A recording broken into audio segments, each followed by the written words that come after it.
Hello students, welcome back to our online chemistry classes again. In this lecture series, we are discussing about coordination compounds.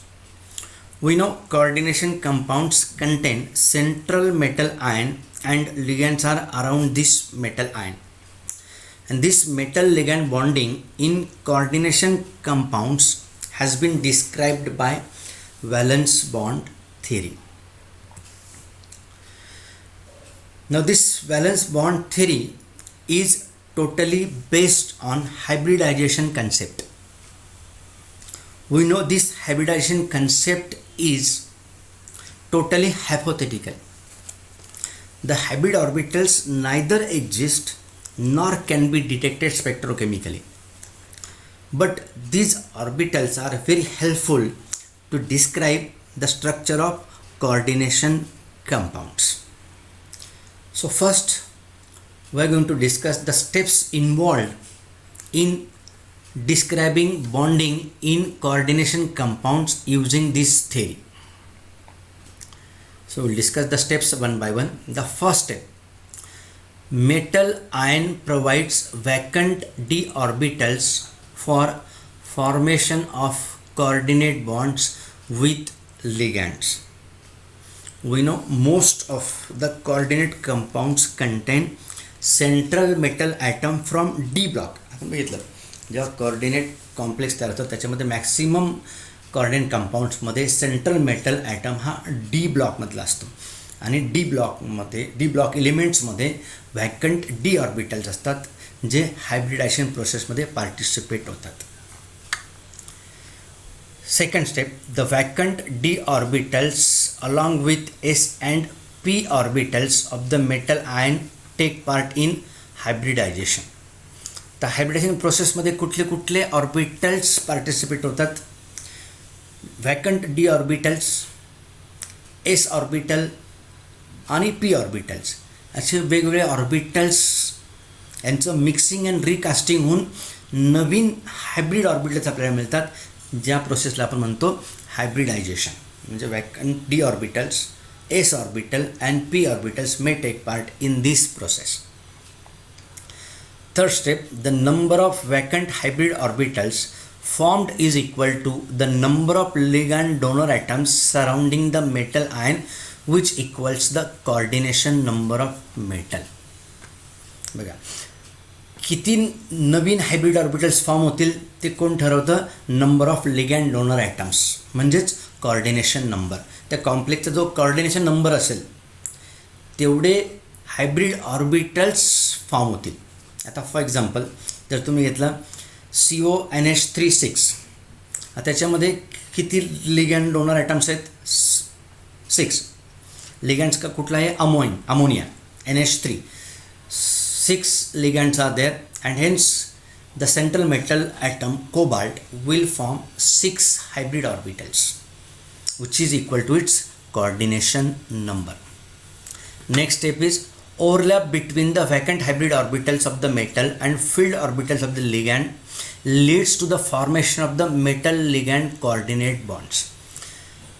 आपण बघितलं हायब्रिडायझेशनमध्ये bond केव्हा form होतो? According to hybridization concept, when a bond is form when hybrid orbital and another orbital overlaps and a bond is form.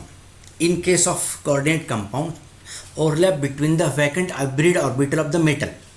Hybrid orbital कोणाचा? मेटलचा. Vacant hybrid orbital मेटलचं आणि लिगॅन्डचं कुठल्या ऑर्बिटल्स? Field orbitals. यांचं overlapping होऊन आपल्याला मेटल लिगॅन्ड कोऑर्डिनेट बॉन्ड मिळतो. आपण कोऑर्डिनेट बॉन्ड म्हणजे काय? In coordinate bonds electron pair is shared but both the electrons are donated by a single atom. आता याच्यामध्ये जे इलेक्ट्रॉन पेअर आहे ते कोणाकडे असते? लिगॅन्डकडे असते आणि डी ब्लॉक एलिमेंटचे जे हायब्रिड ऑर्बिटल्स आहेत, सेंट्रल मेटल आयनचे जे हायब्रिड ऑर्बिटल्स आहेत ते वॅकंट असणार, एम्प्टी असणार आणि यांचं ओव्हरलॅप होऊन तुम्हाला मेटल लिगॅन्ड कोऑर्डिनेट बॉन्ड तयार होणार. Next step, the hybrid orbitals used by the metal ion point in the direction of the ligand. So when overlapping between the hybrid orbitals of the metal ion, and the orbitals of the ligand takes place, the hybrid orbitals of the metal ion point in the direction of the ligand. Next, the n-1 or nd orbitals used in hybridization allow the complexes to be classified as outer orbital and inner orbital complexes. म्हणजे कुठला D orbital हायब्रिडायझेशनमध्ये participate झाला त्याच्यानुसार त्या कॉम्प्लेक्सचं classification होतं outer orbital आणि inner orbital complexes. आता next स्टेपमध्ये बघून आउटर ऑर्बिटल कॉम्प्लेक्स कोणाला म्हणायचं आणि इनर ऑर्बिटल कॉम्प्लेक्स कोणाला म्हणायचं. For hybridisation in the outer orbital complex nd orbitals are used, whereas in the inner orbital complexes n-1 d orbitals are used. आता बघा आउटर ऑर्बिटल कॉम्प्लेक्स कोणाला म्हणायचं आपण जेव्हा आउटर ऑर्बिटल म्हणजे एन डी ऑर्बिटल हायब्रिडायझेशनमध्ये पार्टिसिपेट होईल तेव्हा तो कॉम्प्लेक्स झाला आउटर ऑर्बिटल. जर n-1 डी ऑर्बिटल हायब्रिडायझेशनमध्ये पार्टिसिपेट झाला तर तो झाला इनर ऑर्बिटल कॉम्प्लेक्स. आता फॉर एक्झाम्पल जर कोबाल्टचं एक्झाम्पल घेतलं तर त्याचं इलेक्ट्रॉनिक कॉन्फिगरेशन आहे 3d7 4s2 म्हणजे n=4. जर एन डी ऑर्बिटल जर पार्टिसिपेट झाला तर त्याला आपण म्हणणार आउटर ऑर्बिटल कॉम्प्लेक्स. जर 4d ऑर्बिटल झाला तर आणि जर इनर ऑर्बिटल म्हणजे n-1 d म्हणजे 4-1 3d ऑर्बिटल जर पार्टिसिपेट झाला हायब्रिडेशनमध्ये तर तो कुठला कॉम्प्लेक्स फॉर्म होणार इनर ऑर्बिटल कॉम्प्लेक्स. हे झाले व्हॅलन्स बॉन्ड थेरीच्या स्टेप्स किंवा आपण त्याला पोस्ट्युलेट्स म्हणूया. आता ह्या थेरीचं आपण ॲप्लिकेशन पुढच्या पार्टमध्ये बघू. आता आपण बघितलं in coordination compounds coordinate bond is formed by overlapping hybrid orbitals of the central metal ion and orbitals of the ligand. Now type of hybridization decides the structure of the complex. कुठल्या प्रकारचं hybridisation झालं त्याच्यानुसार त्या कॉम्प्लेक्सचं structure decide होणार. For example when the hybridization is D2sp3 the structure is octahedral. आपण पुढे एक्झाम्पल्समध्ये बघणार असेल.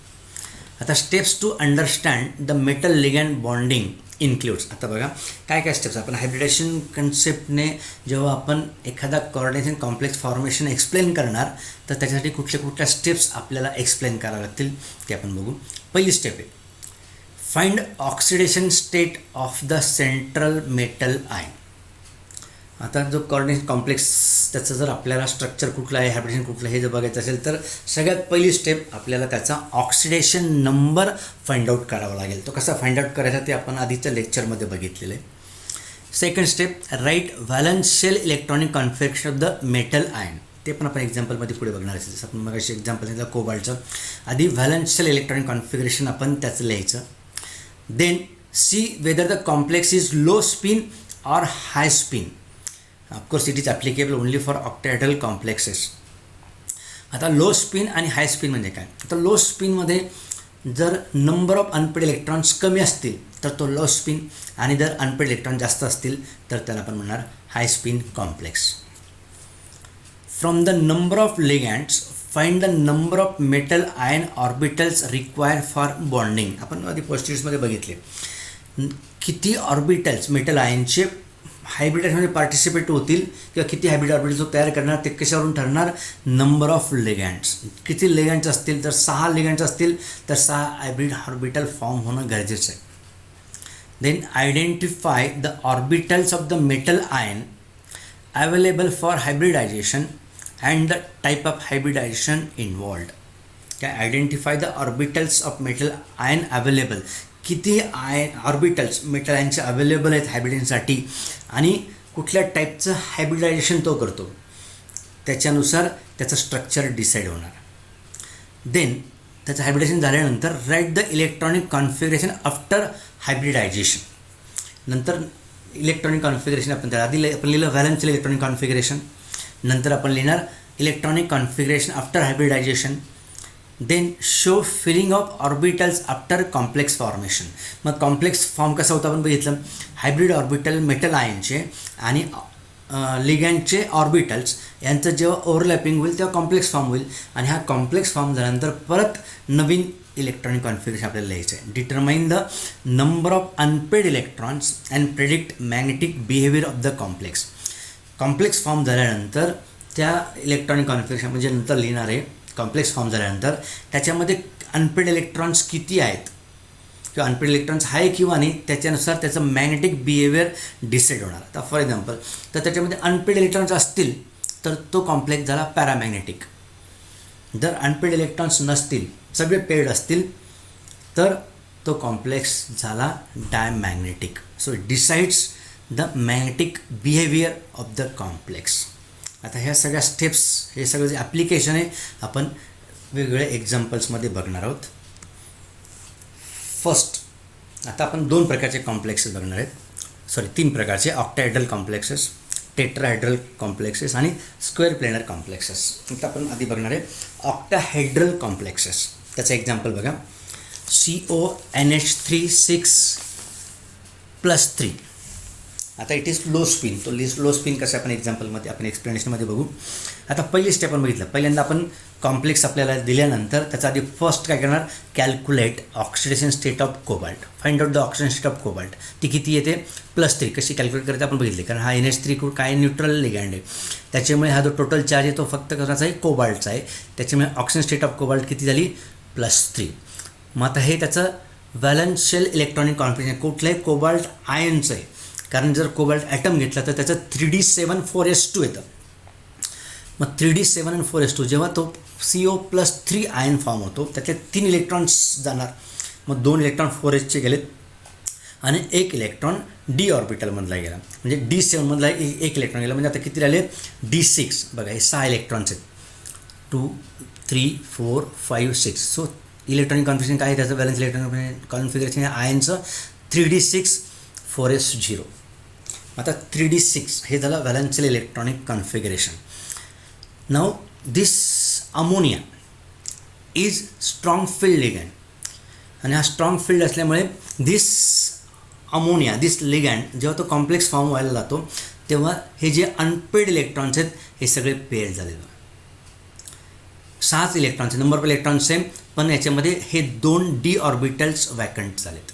हे नवीन इलेक्ट्रॉनिक कॉन्फिगरेशन झालं. वेन इट इज कॉम्प्लेक्स जेव्हा फॉर्म व्हायला लागतो तेव्हा हे 3D6 इलेक्ट्रॉनिक कॉन्फिगरेशन, पण हे 3 ऑर्बिटल्स कसे झालेत, सगळे पेड इलेक्ट्रॉन्स त्याच्यामध्ये आहेत आणि 2 वॅकंट D ऑर्बिटल्स तयार झालेत. And now this how many ligands are there, 6 ligands are there, 6 ammonia, 6 ligands are there. So how many hybrid orbitals should this cobalt ion form. हा cobalt आयनने किती hybrid orbitals form केले पाहिजेत, तर जेवढे लिगँड्स आहेत तेवढे, म्हणजे किती लिगँड्स आहेत, 6, म्हणजे 6 हायब्रिड ऑर्बिटल्स आपल्याला मिळाले पाहिजेत. मग हे 6 हायब्रिड ऑर्बिटल्स कसे मिळतील आपल्याला, 2 D ऑर्बिटल्स, 1 S ऑर्बिटल आणि 3 P ऑर्बिटल्स, म्हणजे Dचे 2 ऑर्बिटल्स, Sचा 1 ऑर्बिटल आणि Pचे 3, असे टोटल 6 ऑर्बिटल्स मिक्सिंग आणि रिकास्टिंग होऊन आपल्याला नवीन 6 हायब्रिड ऑर्बिटल्स मिळतील. तर ते कुठले हायब्रिड ऑर्बिटल्स मिळतील, D2sp3 हायब्रिड ऑर्बिटल्स. कुठलं हायब्रिडेशन झालं, D2sp3 hybridisation. 2 D orbitals, 1 S and 3 P orbitals participate in hybridization process, and 6 hybrid orbitals are formed which are required for the bonding process. तर D2sp3 hybridisation झालं, 6 hybrid orbitals मिळालेत. आणि बघा इकडे, the bonding is formed by overlapping of these vacant hybrid orbitals of central metal ion and orbitals of this ligand, that is ammonia. असं overlapping होऊन आपल्याला coordinate bonds तयार आहेत. How many coordinate bonds are there?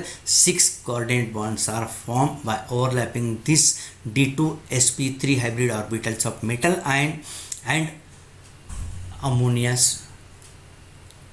filled orbitals. मग आता कुठल्या टाईपचं हायब्रिडेशन झालं, D2sp3, आणि त्याचं स्ट्रक्चर बघा, CO central metal ion, this 6 ligands are there, 6 ammonia ligands are there, and this complex form is octahedral complex. Now tell me the magnetic behavior of this complex. आता आपण बघितलं मॅग्नेटिक, पॅरामॅग्नेटिक आणि diamagnetic. किंवा जर unpaired electron असतील तर तो paramagnetic आणि अनपेड इलेक्ट्रॉन नसतील तर तो डायमॅग्नेटिक. आता इथे बघा कॉम्प्लेक्स फॉर्म झाला. कॉम्प्लेक्स फॉर्म झाल्यानंतर हे इलेक्ट्रॉनिक कॉन्फिगरेशन नवीन लिहिलं आपण. मग त्याच्यामध्ये अनपेड इलेक्ट्रॉन्स आहेत का? नाही, no unpaired electrons. So this complex is diamagnetic complex. And what is about spin which low spin complex, ज्याच्यामध्ये सुद्धा अनपेड इलेक्ट्रॉन्स मिनिमम आहेत, नाहीच अनपेड इलेक्ट्रॉन्स, म्हणून हा कुठला कॉम्प्लेक्स झाला? Low spin complex. आणि मॅग्नेटिक बिहेवियर त्याचं झालं डायमॅग्नेटिक. आता सेंट्रल मेटल आयन कोबाल्ट घेऊनच आपण दुसरं एक्झाम्पल घेणार आहे, COF6 3-. आता नेहमीप्रमाणे पहिली स्टेप आपली, find out the oxidation state of the central metal ion cobalt. Again it is +3. आता इथे बघा हा फ्लोराईड आयन आहे, F-1. असे टोटल किती लिगँड्स आहेत? फ्लोराईड आयन्स किती आहेत? 6, म्हणजे -6 टोटल चार्ज. म्हणजे COचा आपण जर ऑक्सिजन स्टेट X घेतला, X -6 = -3, so X is equal to +3. Oxygen state of cobalt किती आली? +3. त्याचं परत आपण व्हॅलेन्शियल इलेक्ट्रॉनिक कॉन्फिगरेशन लिहिलं 3d6. Out of 5d orbitals 4d orbitals content unpaired electrons. Now in this case this fluoride ion is weak field ligand.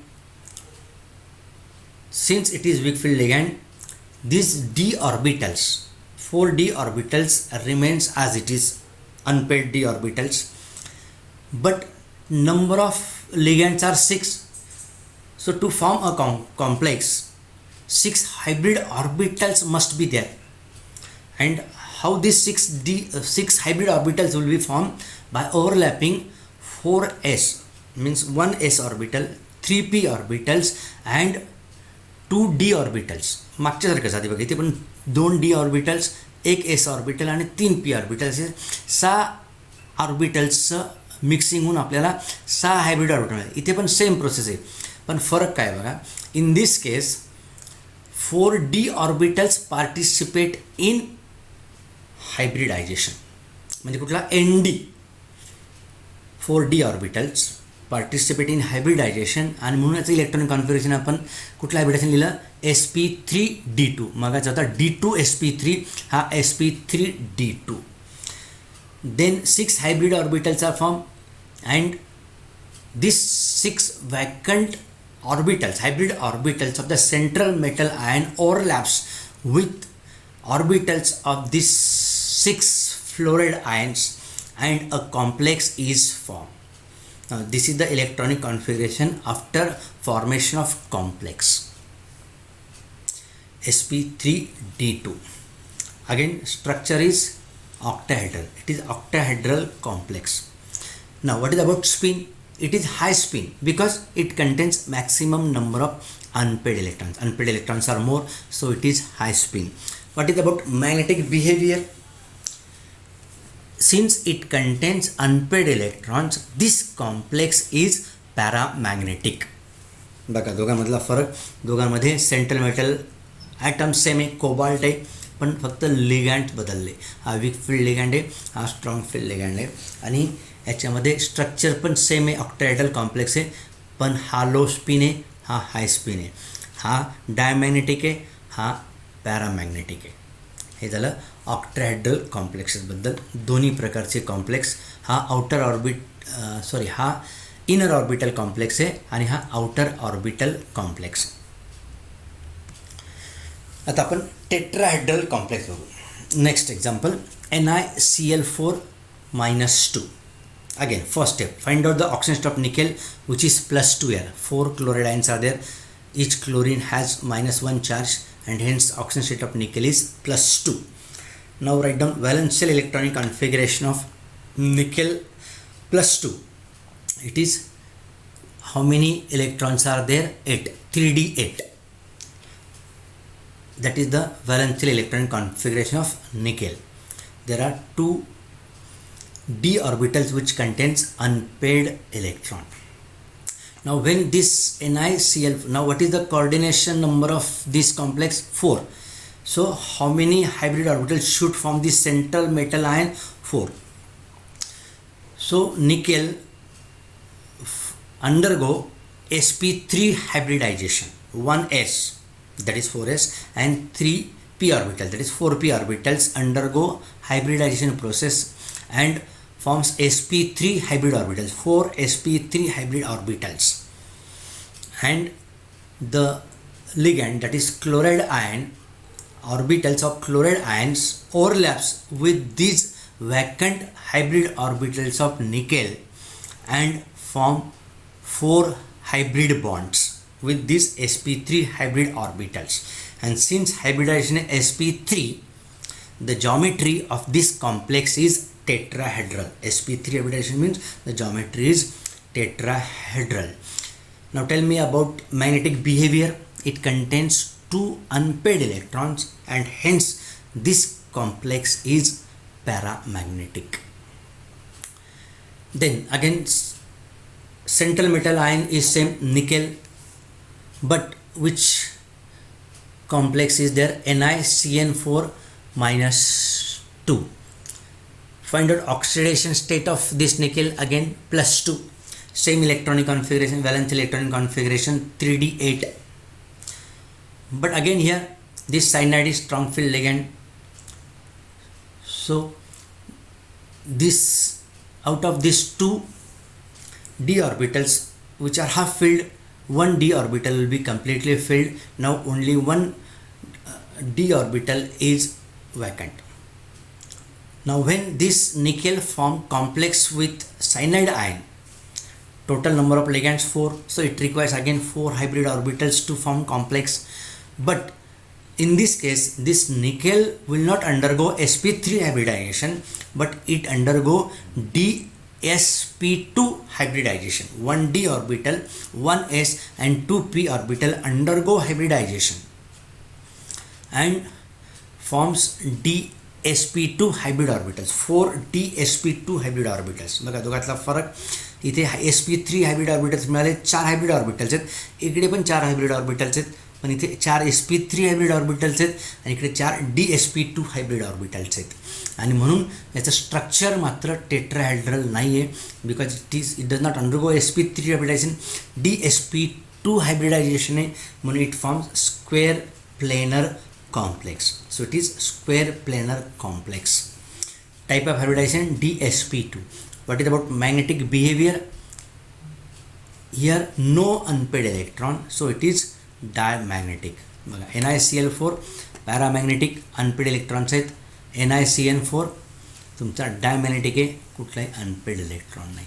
याचं geometry आहे tetrahedral, याची geometry आहे स्क्वेअर प्लेनर. हे झालं व्हॅलन्स बॉन्ड थिअरी. त्याचे आपण steps बघितले, त्याचे पोस्टिट्यूट्स बघितले आणि त्याचे एक्झाम्पल्स बघितले. 3 प्रकारचे कॉम्प्लेक्सेस बघितले आपण, ऑक्टाहेड्रल, टेट्राहेड्रल आणि square planar complex. Now limitations of this theory, limitations of valence bond theory. आता बघा फर्स्ट लिमिटेशन काय त्याचं, it does not explain the high spin or low spin nature of the complexes. In other words, strong and weak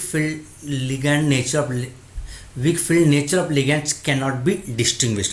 याच्यामध्ये आपण high spin आणि low spin ते कशाला ठरतं, स्ट्रॉंग फील्ड आणि वीक फील्ड. पण या थिअरीमध्ये स्ट्रॉंग फील्ड लिगँड आणि वीक फील्ड लिगँडची डेफिनेशन किंवा त्याचा कन्सेप्ट त्यांनी एक्सप्लेन केलेला नाही.